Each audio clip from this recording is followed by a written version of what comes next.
There are a ton of people that love the Backrooms. The eerie and odd scenario of no clipping out of life is appealing to a lot of people. I myself don't actually care and not really am a fan of the Backrooms, but some degenerate convinced me to buy this game called Escape the Backrooms. This is a 4-person co-op experience, or at least when I played it, it was, in which you and 3 other hazmat buddies escape the backrooms and the horrors that lie within.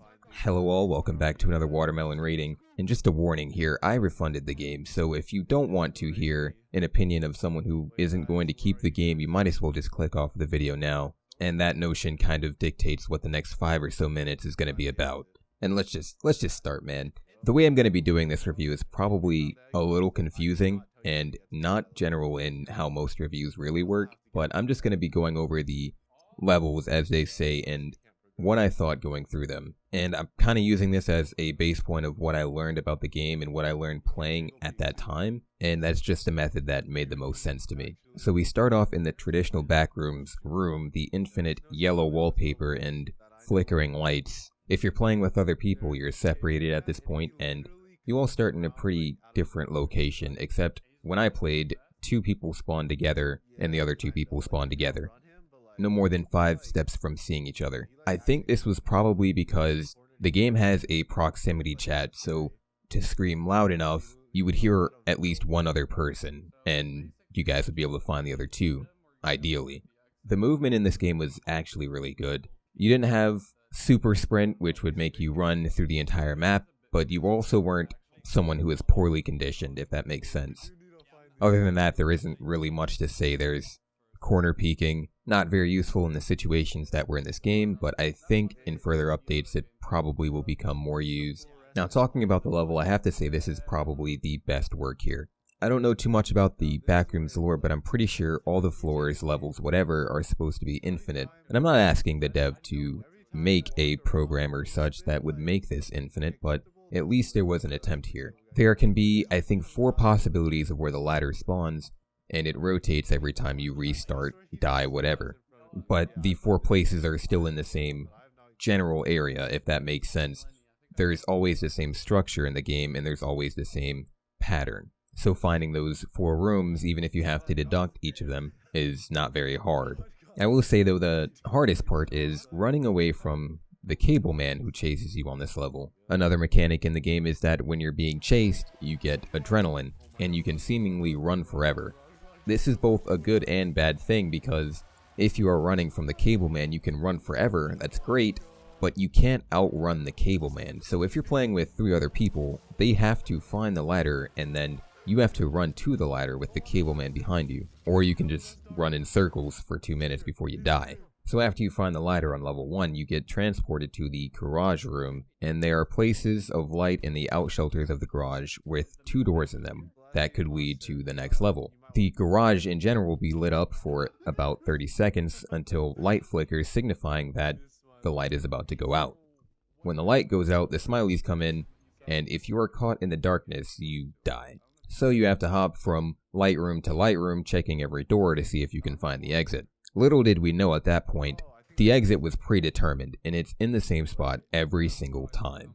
This is where the quality of the game started to decline, because from here on out, everything was predetermined. Once you leave the garage, you walk into the pipe room, and it's one directional. Me and the gang always went to the right side, but you can go left. I don't know what happens if you go left, and I don't care to experiment. But after you go down the path for about 2 minutes, then something will start to chase you, and you get infinite sprint. It's kind of boring. There are no obstacles in this room besides the pipe bursting that tries to scare you. You get to the end of the tunnel, there's some RGB lights, and everyone gets in. One thing that also happened is that you get flashlights, but they don't do anything. They come out for all of 30 seconds while you're running from whatever's behind you, and you never see them again. Funny enough, though, when you held the flashlights, you held them like you were packing that thing. Moving on. This right here is by far the worst experience that I have ever had in a video game. What started off as a cute little play place birthday party turned into some demonic form of one of the most iconic songs I can name. In this level, you have to sneak past the goofy Microsoft Paint looking AFMA using tables and chairs to hide behind. there will be a couple instances where you have to select one of your buddies to go bait and trigger one of them, because the mechanic is they turn around after they've been baited so that you can sneak behind them, because some of them will be looking in your direction or the direction you need to go. You then have to run down this hallway and you get to the actual birthday party area, and I kid you not, the audacity to have this in the game was unbelievable. To beat this level, you have to pass from under a table while right next to the entity under another table, which sounds fine and all if you had any sort of momentum when you were moving. Maybe if you were crawling, you would actually be able to go up at an angle and then down at an angle, if you know what I mean, like a normal person. The movements are so static, you actually have to nail this tech with frame precision. This is only possible for the top 5% of people who are right-brained in the world, or some other bullshit like that. Anyway, this was super fucking hard, and we had to leave the lobby so one person could do it to skip us past this level, because every time we failed this tech, we had to start over from the beginning, do the whole routine again, get to that big birthday party room, and fail the tech. I am astonished. And if you think that was unbearable, now imagine doing it to the most demented cover of Row Your Boat, with the music cranked up to 100 on repeat. This shit was asinine, I tell you. Now, after you are done with that, you get to the pool room, and this is another moment where staring down the barrel of another decline in quality. Once again, you're split up from the team and you have to go find them and then look for the exit. Except in this case, the exit isn't random and there isn't any entity or threat of you being here. You just walk around. This is also where we came across the sanity effect. And I say that with quotes because it doesn't actually function like sanity. It's just as you go to some really dark place and you become insane. There are only 4 dark places on the pool room, so it's more of like a boundary, a level boundary, if you will. So that was fun. That told us where we shouldn't go. I don't know why those places were there if we are just not supposed to be there, but that's cool. So when you find the exit of the pool room, you see some cute little slides and then a red room. That's it. You get to the red room, a chase ensues, but the first time it was kind of wonky. The things came out of the doors we were supposed to go towards, so we lost. But we figured it out, and things will fall in your path. This was actually one of the most exciting levels of this game. Being in a chase and things getting in your way, even when it was your teammate, was actually exciting. But it lasted like 30 seconds.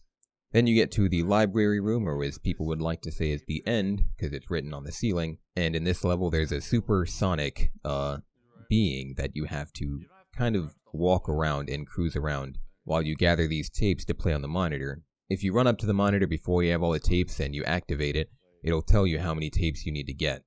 This was extremely tricky as the entity isn't actually supersonic. You would pick up something or move around, let's say you were 20 feet from him, and he would come directly to you even if you were silent and moving away. And to make it more frustrating, the entity follows a path, so if you were in between any of the shelves that was the path, you were got every single time. There are about 50 tapes scattered across the room. You have to work with your team to get them all, and what worked for us was having one person be on the lookout and seeing where the entity was going and what path it was following. And the perk of this role is that you get to eat yogurt while you're doing it.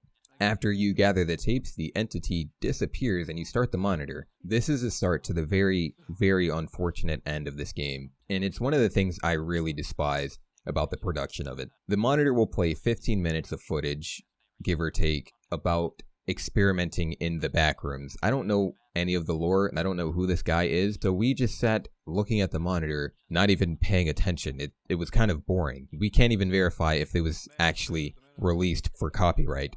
But the film did look about 80 years old, so maybe it was. I'm pretty sure the backrooms happened in late 90s? Mid 90s? Like 95? Anyway, after the film is done wasting 20 minutes of your life, you actually have to get out of the end, or the room, whatever. And to do this, all 4 people have to stand in this ring.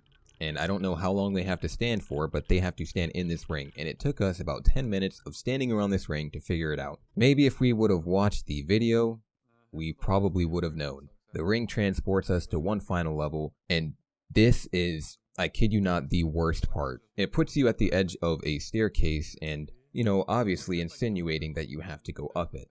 The floors count as you go up flights of stairs, and they seem to be infinite. There actually is an achievement for getting to level 292. That is crazy. I don't know who in their right minds would ever want to do that, but that is fucking terrible. Thankfully, that's not actually the way to beat this game, or to finish the level, however you'd like to say. What really ended up happening was, me and my 3 buddies got so fucking bored of walking up these stairs, we decided that suicide was the only option here, and that is how you beat the game. And the reason I found this so astounding, not that they were supposed to tell you how to beat the game, but it was essentially a trap to get you to play the game longer, you know, so that you wouldn't have to give the box that reeked of shit back to them. And it seemed like a few of these levels used this tactic, but at least in the party room level, it was actually based on skill or ability, not based on, let's see if they are gullible enough to keep walking up these stairs, or not based on, well, we've got this video that seems pretty cool about the backrooms, let's put it in here.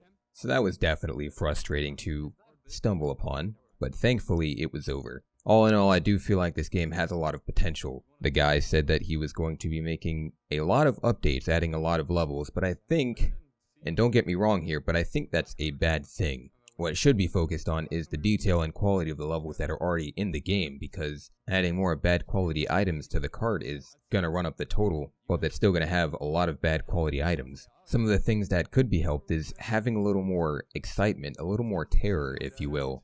When you get chased for the first time, it's thrilling. Like, you feel like you're in a rush here. The cable man is going to grab your ass and do something with them cables.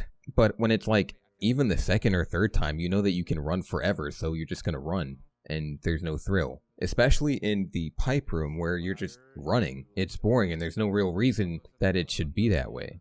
Understandably, the pipe room is two-dimensional in places that you can run, but in the garage, there's no excitement from knowing that the pipe room is the same every time. There's no excitement in knowing that the timings are the same for the lights. In the pool room, there's no entity. I may have already mentioned that, but still. And I'm not even sure the exits are randomized. There's no entity chasing you in the staircase level, though lore-wise that might not even be necessary. In general, it's just boring after an hour. Time to wrap this up because this video is way too long. I would give Escape the Backrooms probably a 2 out of 5 watermelons. Has potential, so much potential, but maybe in about 3 months when the dev is satisfied with the number of levels in the game, he can work on the ones that are already in the game and kind of polish them up a little bit. Definitely fun to play with other people, don't get me wrong. It was a blast playing with 3 other people and being scared shitless for no reason. However, being seen as a standalone game, it's not really all that great. Thank you all for watching. Be sure to hit that subscribe button to grab yourself a new watermelon. Stay tuned for more watermelon ratings, and I'll see you in the next one.